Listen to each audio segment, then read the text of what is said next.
Shalom Bapak Ibu yang dikasihi oleh Tuhan, kita berjumpa lagi dalam Sapaan Gembala hari ini. Kalau kita mengingat kisah tentang Bunda Teresa, orang yang mau memberi diri untuk melayani banyak orang-orang di Kalkuta India, apa yang kita ingat dari beliau? Dia berjuang, dia meninggalkan zona nyamannya, dia mau memberi diri untuk mampu melayani orang-orang di Kalkuta India. Tentu yang terakhir adalah ia mau menderita. Ketika 4 hal itu kita lihat dan kita renungkan, maka pertanyaannya, mengapa Bunda Teresa mau melakukan itu? Apakah itu hanya semata-mata tugas dari badan misi yang menuntut dia untuk datang ke Kalkuta India? Atau itu bukan hanya sekedar tugas, tetapi ada sebuah panggilan untuk mampu menyalurkan kasih di tengah kehidupan? Mari kita renungkan bersama, apakah yang dilakukan oleh Bunda Teresa itu hanya sekedar perintah?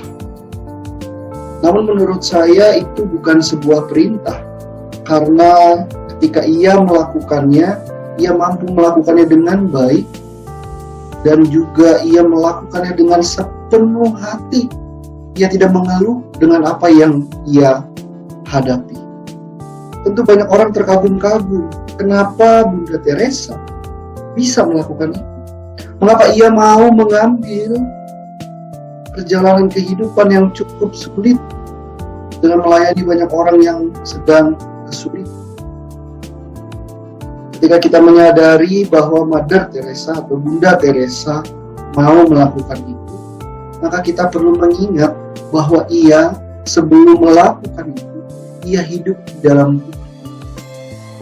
Ia hidup di dalam kasih Tuhan.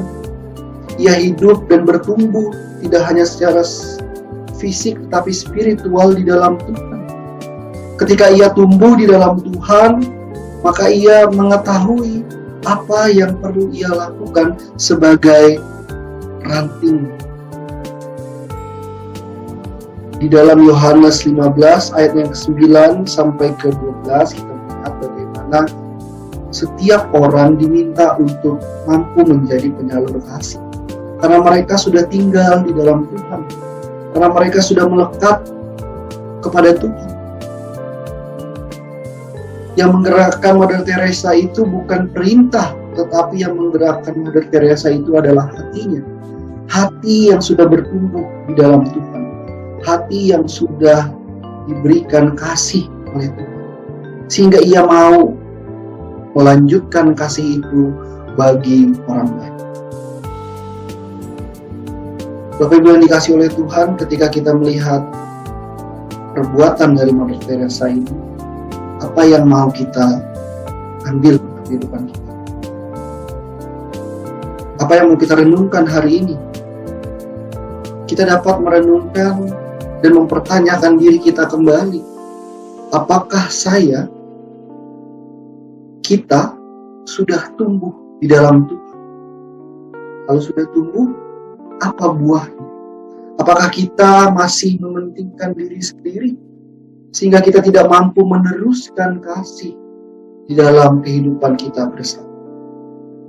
Yang terakhir adalah yang perlu kita renungkan, sebenarnya sudahkah kita mampu berbuat untuk kehidupan kita sehari-hari? Selamat merenung Bapak Ibu, dan biarlah perenungan kita hari ini kembali menyadarkan kita sebagaimana manusia yang harus terus bertumbuh. Tetaplah melekat pada Tuhan. Tuhan menyertai kita semua.